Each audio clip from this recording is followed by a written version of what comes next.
Hi guys, in this video we will discuss about the 3.2 exercise and trigonometric function we are studying here. तो देखिए यहाँ पे सबसे पहले कुछ कॉन्सेप्ट के बारे में जानकारी दी है, जैसे कि आपको कुछ ये समझाना चाह रहे हैं वो कि इस सर्कल के अंदर जैसे कि आप देख सकते हो कुछ इस तरीके से ग्राफ बना हुआ है।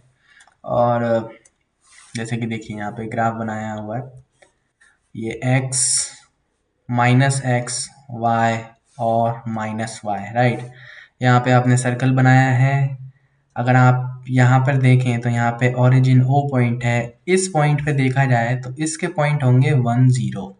एक ये जो डिस्टेंस है 1 की है। ऐसे ही यहाँ के जो पॉइंट होंगे वो होगा 0 1। यहाँ के जो पॉइंट होंगे वो होंगे -1 0 और यहाँ के पॉइंट होंगे 0 -1। तो इस तरीके से पॉइंट दिए रहते हैं और आपके x और y के पॉइंट दिए रहते हैं। अब यहाँ पे हमने क्या किया, लेट से एक पॉइंट यहाँ पे मान लेते हैं पॉइंट P, जिसको हम कुछ इस तरीके से शो करते हैं। और यहाँ तक की डिस्टेंस हमारी a है और यहाँ की डिस्टेंस, ये ऊपर वाली डिस्टेंस b है ना। तो इसके जो पॉइंट होंगे P के, वो पॉइंट होंगे a और b। इस तरीके से हमने बना लिया और पाइथागोरस के हिसाब से ये जो हाइपोटेन्यूस है इसका 1 है।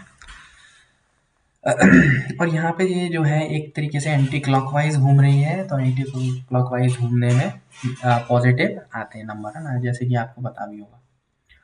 अब हमारे पास हमें याद क्या करना है कि जैसे हमें ये देखना है कि साइन जीरो और कॉस जीरो की वैल्यू कब सेम होती है कब नहीं सेम होती है।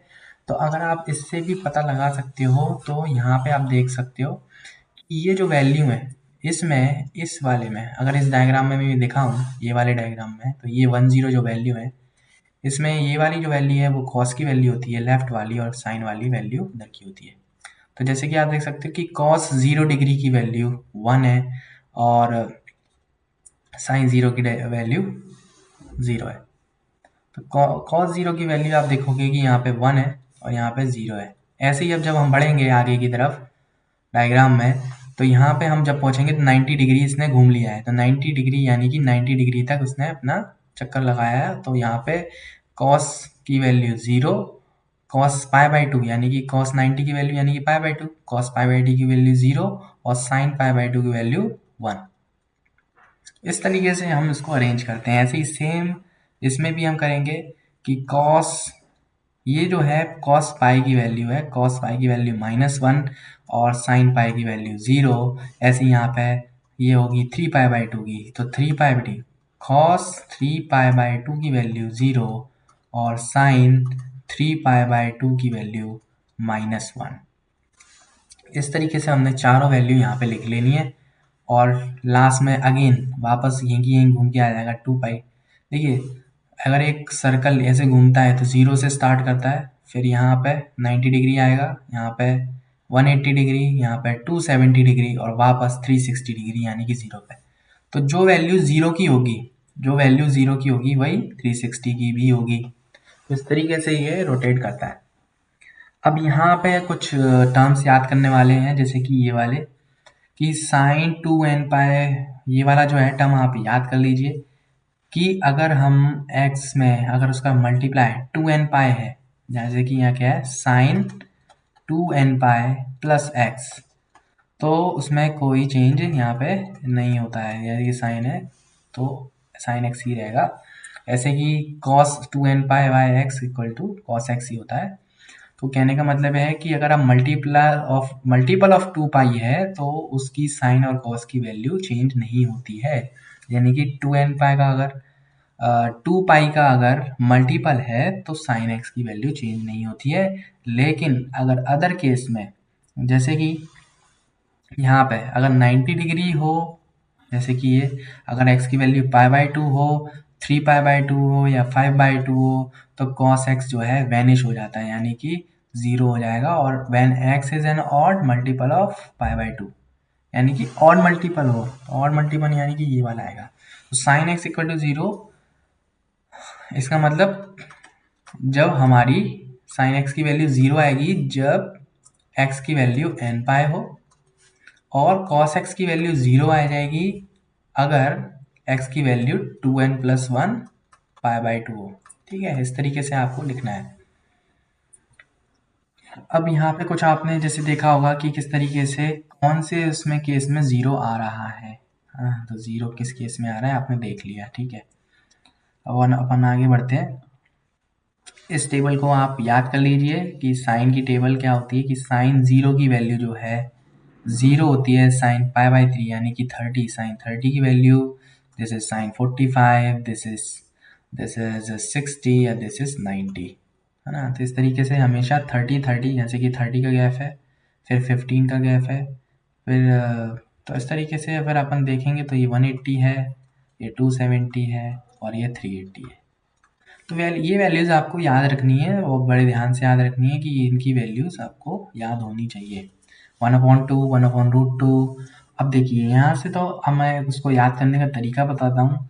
जैसे कि अगर इतना देखा जाए, केवल इतना 90 तक, 0 से लेकर 90 तक की वैल्यू, ये पहली वैल्यू क्या है 0, 1/2, 1/√2, √3/2 और 1।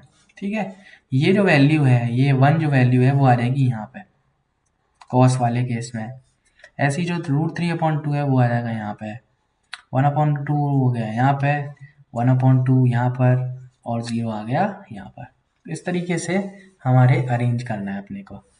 अब tan की वैल्यू कैसे निकलेगी? tan का जो फॉर्मूला होता है, tan का फॉर्मूला होता है sine upon cos, sine upon cos. तो साइन अपॉन कॉस के हिसाब से हम इन दोनों की वैल्यू को डिवाइड करेंगे अगर ये वैल्यू निकालना है तो अगर मुझे tan 0 की वैल्यू निकालना है तो साइन 0 और cos 0 का डिवाइड करना पड़ेगा।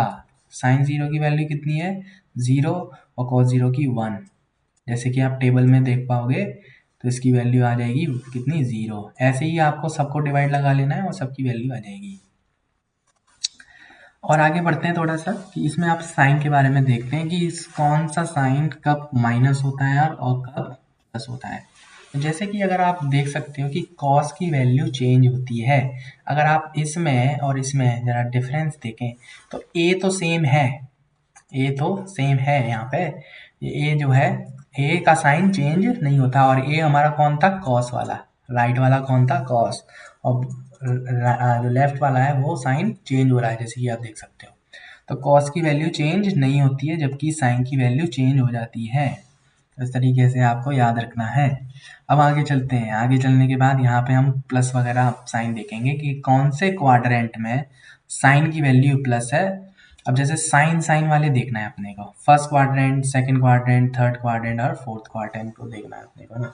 अब यहाँ पे देखो कि अगर इस सर्कल के हिसाब से देखा जाए तो हमारे एक अलग ही बना लेते हैं अपन।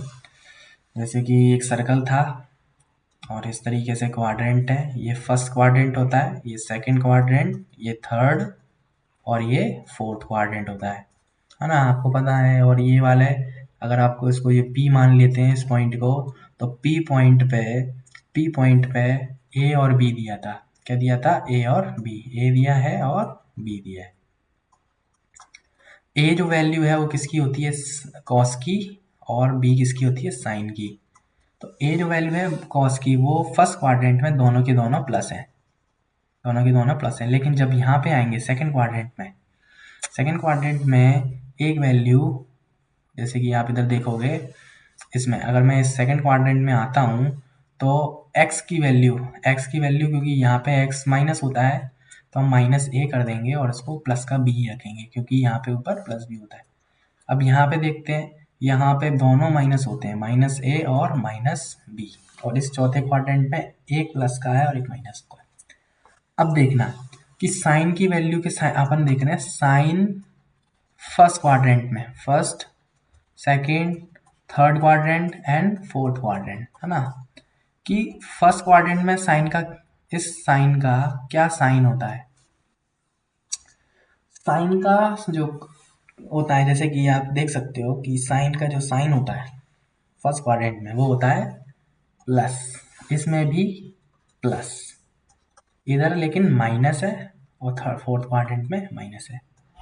कॉस की वैल्यू देखी जाए तो कॉस की वैल्यू प्लस, सेकंड क्वाड्रेंट में plus, sorry plus minus, second quadrant में माइनस, थर्ड क्वाड्रेंट में माइनस और चौथे क्वाड्रेंट में प्लस।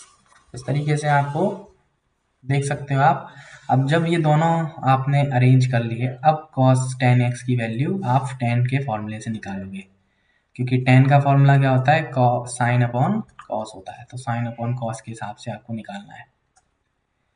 साइन की वैल्यू क्या थी, प्लस, जैसे कि आप देख सकते हो साइन की वैल्यू प्लस है, नीचे भी प्लस है, तो दोनों को डिवाइड करेंगे तो क्या आएगा, प्लस आएगा।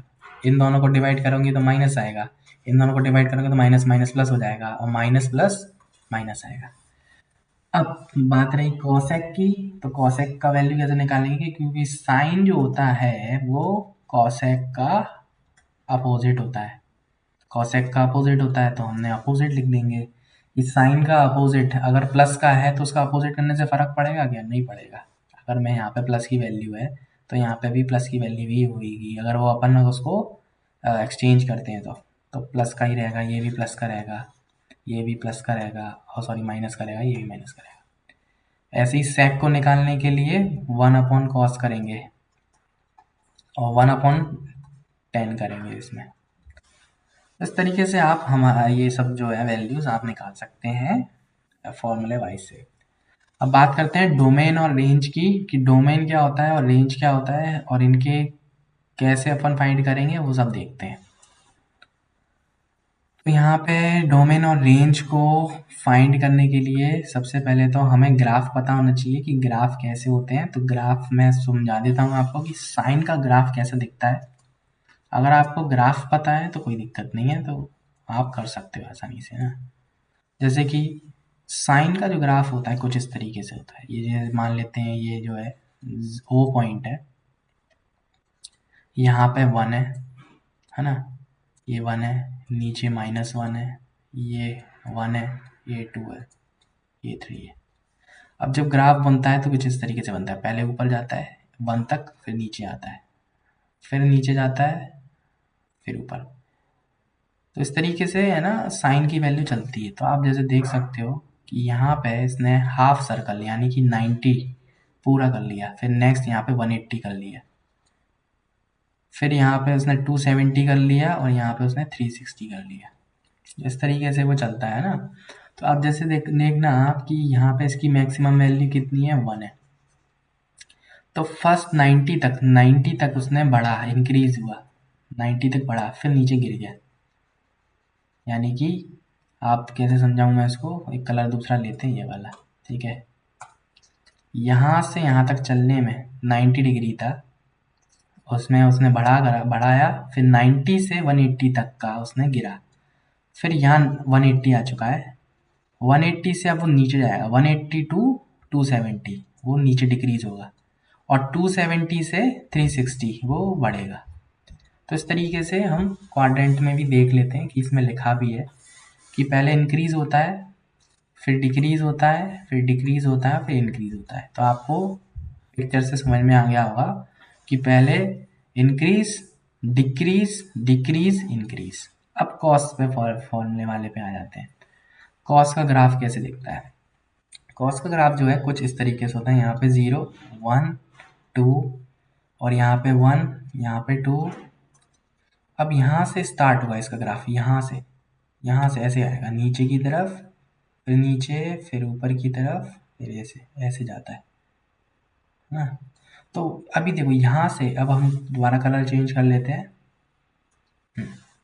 यहाँ से लेकर यहाँ तक 90 है, तो हमें डिक्रीज हुआ, नीचे की तरफ आया, फिर 90 से 180, फिर डिक्रीज हुआ, फिर इंक्रीज हुआ 180 से 270, 180 से 270 इंक्रीज हुआ, और 270 से और इंक्रीज हुआ 360 तक।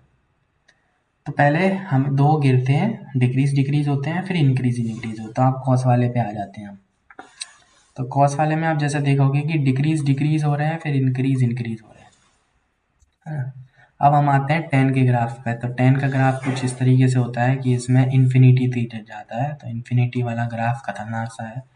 तो पहले कुछ ऐसा आपका रहेगा, जैसे ये ऐसा, फिर ऊपर की तरफ ऐसे जाता है ना, ये होता है कुछ इस तरीके से ग्राफ। तो पहले आप जैसे देखोगे कि इंक्रीज हुआ 90 तक, फिर इंक्रीज हुआ, दो बार इंक्रीज हुआ। देखो इन्फिनिटी से आया, माइनस इन्फिनिटी से, देखो जैसे कि आप इसमें, मैं आपको एक डायग्राम में भी दिखा दूंगा कि 0 टू, तो जब हम काउंट करते हैं तो यहाँ से काउंट करेंगे क्योंकि यहाँ से मेन है स्टार्ट। कहाँ से स्टार्ट है? 0 से। ये 0 है, यहाँ से काउंट करेंगे ये 0 से, तो पहले इंक्रीज हुआ है ना। फिर जब अपन नेक्स्ट बनाएंगे फिर ऐसे बनाएंगे, तो इस तरीके से फिर 0 से पहले इंक्रीज होगा, फिर इंक्रीज होगा, इंक्रीज इंक्रीज फिर decrease, sorry increase increase decrease, मतलब ऐसे चारों में इंक्रीज इंक्रीज आ रहे हैं। तो आप देख सकते हो जैसे कि 0 से इन्फिनिटी, ये 0 से इन्फिनिटी तक गया, फिर यहाँ पे माइनस इन्फिनिटी से 0 तक गया, फिर 0 से इन्फिनिटी तक गया, फिर माइनस इन्फिनिटी से 0 तक गया। तो इस तरीके से 4 बार अपने को लिखना है। फिर हम इसका अपोजिट लिखेंगे, जो इसका अपोजिट होता है। टेन अपोजिट किसका होता है? जैसे इंक्रीज हुआ तो इसमें डिक्रीज होगा, और इन्फिनिटी यहाँ जाएगा 0 में, अपोजिट कर देंगे पूरा। ऐसे ही ये पूरा अपोजिट, ये भी अपोजिट, ये भी अपोजिट, इस तरीके से। साइन का अपोजिट कॉसेक, ये भी अपोजिट कर देंगे, और कॉसेक का अपोजिट ये कर देंगे सेक। इस तरीके से अपने को पूरा टेबल बनाना है। ग्राफ भी यहाँ पे दिए हुए हैं, जैसे कि आप देख सकते हो कि कैसे ग्राफ बनता है टेन का, है ना। चलिए एग्जाम्पल्स पे देखते हैं। एग्जाम्पल हमारे मेन रहते हैं, तो एग्जाम्पल 6 क्या कह रहा है? एग्जाम्पल 6 ये कह रहा है कि कॉस एक्स की वैल्यू -3/5 है, और उन्होंने बोला है कि इसके जो कि थर्ड क्वाड्रेंट में है, find the value of other 5 trigonometric function. तो अपने को बाकी के पांचों जो बताने हैं ना, है ना। तो कॉस की वैल्यू दी है, तो कॉस का उल्टा क्या होता है? सेक होता है। कॉस का उल्टा क्या होता है? सेक। तो हम उसका उल्टा कर देंगे, यानी कि -3/5 का उल्टा क्या हो गया? -5/3। आपको याद होना चाहिए साइन का उल्टा कौन होता है? कॉसेक, कॉस का उल्टा सेक, और टेन का उल्टा कॉट। तो इस तरीके से ये एक दूसरे के अपोजिट होते हैं। तो सेक का उल्टा कौन है? सेक है, हमने सेक लिख दिया।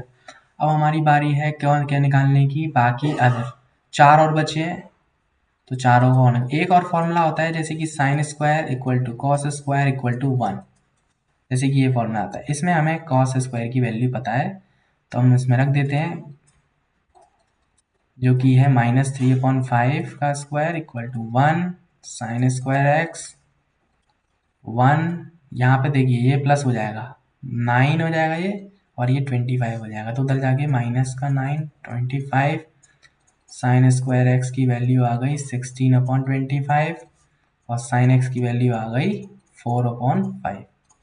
तो इस तरीके से साइन एक्स की वैल्यू 4/5 होती है, जैसे कि यहाँ पे निकल आई +-4/5। अब हम जानते हैं कि ये किसका उल्टा होता है? साइन किसका उल्टा होता है? कॉसेक का। कॉसेक का उल्टा होता है, तो हम लिख देंगे 5/4। अब नेक्स्ट आते हैं, और इसमें एक फॉर्मूला होता है 1+, जैसे कि हमारे क्या क्या आ गया है, बचा क्या है? टेन और कॉट बचा है। टेन का फॉर्मूला क्या होता है? टेन का फॉर्मूला होता है sine upon cos, sine upon cos. Sine की वैल्यू कितनी दी है अपने को? ऊपर देख लीजिए, साइन की वैल्यू दी है 4/5, 4/5 लिख देंगे, और कॉस की वैल्यू दी है -3/5।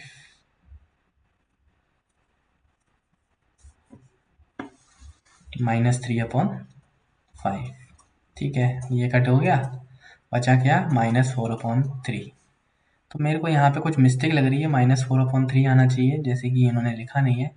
और यहाँ पे हम कॉटेक्स की वैल्यू निकालेंगे, तो कॉटेक्स इसका अपोजिट होगा, जो कि -3/4 होगा। इस तरीके से आपको समझ में आ गया होगा कि एक एक करके हम सबकी वैल्यू कैसे कैसे निकालते हैं। मेन हमारे पास फॉर्मूले हैं, फॉर्मूले याद होने चाहिए। फॉर्मूले आप याद कर लीजिए, जैसे कि sine square plus cos square equal to 1, ये वाला फॉर्मूला है। एक फॉर्मूला है 1 + tan square X equal to sec square X, इसका भी यूज़ कर सकते हो आप, है ना। एक और होता है 1 + cot square X equal to cosec square X, ये भी होता है। इन सब का यूज़ करके आप अलग अलग क्वाड्रेंट निकाल सकते हैं।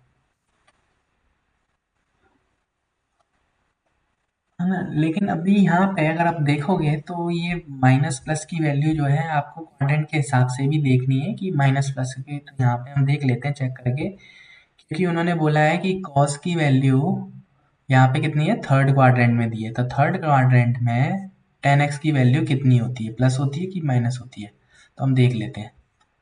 थर्ड क्वाड्रेंट में प्लस का होता है, जैसे कि आप देख पा रहे हो, तो इसको हम प्लस में लिखेंगे फिर आंसर को,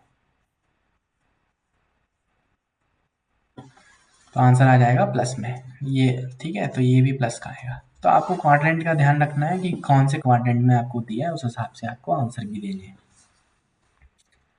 ठीक है, नेक्स्ट और बढ़ते हैं आगे। तो जैसे कि इसमें भी अलग अलग फॉर्मूले दिए हैं और उसके एक एक करके हमें सबके वैल्यू फाइंड करनी है। अब नेक्स्ट एग्जांपल दिया है जिसमें आपको फाइंड करना है साइन 31 पाई/3, ये फाइंड करना है। तो बहुत ही सिंपल सा है, इसको अपने को जिसमें फाइंड करना है एक अलग ही, पहले तो इसको अपन 31 पाई/3 यहाँ पे लिखा है और पाई लिखा है। इसको अगर हम चाहें तो कैसे लिखेंगे, इसको हम लिखने के लिए पहले दोनों को प्लस करेंगे। तो जैसे कि 31/3 पाई लिखा है, तो इसको हम अगर अलग अलग करना चाहें तो कैसे करेंगे, 3 से डिवाइड लगाएंगे 31 में, 3×10=30, यहाँ पे आ गया 1, इस तरीके से चलेंगे तो 10 1/3 आएगा। क्या आएगा, 10 1/3 पाई। 10 1/3 पाई जो है उसको हम लिख सकते हैं 10 पाई प्लस पाई/3, 10 पाई प्लस पाई/3, ये साइन की वैल्यू आ गई। अब यहाँ पे हम लिख सकते हैं साइन, क्योंकि ये जो है किसकी वैल्यू है, ये 10 पाई प्लस पाई/3, जैसे कि हमने एक फॉर्मूला पढ़ा था sine 2n pi plus X equal to sine X, ये फॉर्मूला पढ़ा था हमने, है ना। अगर आप देखो तो ये जो है 2n का मल्टीप्लाई है, 2n का मल्टीपल है 10x, तो फिर हम क्या लिख सकते हैं, इसको डायरेक्ट साइन एक्स लिख सकते हैं, यानी कि यहाँ पे x की वैल्यू कितनी है, पाई/3, 2n पाई प्लस पाई/3, तो यहाँ पे भी क्या आएगा, साइन पाई/3, और पाई/3 की वैल्यू कितनी होती है, √3/2, जो कि आपको याद होनी चाहिए, जो अभी हमने पढ़ी भी थी कि साइन पाई/3 की वैल्यू कितनी होती है, √3/2 होती है। चलिए और बढ़ते हैं आगे। यहाँ पे -17 कॉस -17 tan डिग्री दिया है, इसको आपको चेंज करना है किसमें, इसको पूरा तरीके से सॉल्व करना है, करते हैं सॉल्व। -17 tan डिग्री लिखा है, राइट। अगर हम जानते हैं कि अगर वो 360 बार अगर वो करता है, जैसे कि मान लो यहाँ से, क्योंकि अगर ऐसे चलते हैं तो प्लस का आता है ना, एंटी क्लॉक, लेकिन ये भाई साहब जो है एंटी क्लॉक वाइज घूम रहे हैं, क्लॉक वाइज घूम रहे हैं, तो पूरा पहला एक 360 घूम लिया, फिर एक और बार घूमा, फिर एक और बार, तो कितनी बार चक्कर लगा लेगा, 360 बार, कितनी बार चक्कर लगा लेगा वो, 5 बार चक्कर लगा लेगा। 360 इंटू 5 जो होता है वो होता है 1800 डिग्री, है ना। लेकिन हमें निकालनी किसकी वैल्यू है, इसकी वैल्यू है।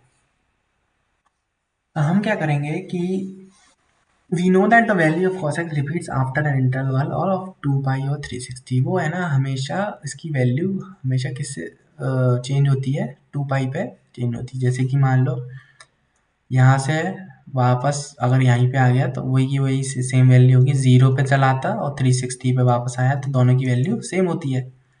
तो इसने 5 चक्कर लगा लिए हैं, लेकिन अभी कितने का गैप बाकी है, अगर इस पे देखा जाए, इस 1710 में कितने और जोड़े हैं कि वो पूरा 1800 बन जाए, तो कितना जोड़ना पड़ेगा हमें, 90। तो हमें एक्चुअल में cos 90 की वैल्यू चाहिए, तो cos 90 की वैल्यू कितनी होती है, 0, तो आंसर क्या आ जाएगा, 0 आ जाएगा। अगर मैं आपको ग्राफ से समझाऊं तो ग्राफ में कुछ इस तरीके से, जैसे कि मान लो यहाँ से चलना स्टार्ट किया था, और सपोज करते हैं वो एंटी क्लॉकवाइज घूम रहा है इस तरीके से, पहले एक चक्कर लगाया, एक, फिर एक और चक्कर, 2 3 4 5, 5 में वापस, लेकिन ये तो 1800 है, 1800 आ गए, लेकिन हमें तो उसने 1800 किए ही नहीं है, उसने तो 1710 तक किए हैं, यहाँ तक किए हैं, यहाँ तक 1710 आएगा। तो हमें यहाँ पे कॉस की वैल्यू पता लगानी है। कॉस की वैल्यू यहाँ पे क्या होती है, जैसे कि आप ग्राफ में देख पाओगे, यहाँ की वैल्यू कितनी होती है, 0, है ना। एक्स की वैल्यू 0 होती है, तो आंसर क्या आ जाएगा, 0 आएगा। चलिए अब और आगे हम बढ़ेंगे अगले एक्सरसाइज में बढ़ने से पहले थोड़ा सा ब्रेक लेंगे और फिर बढ़ेंगे आगे।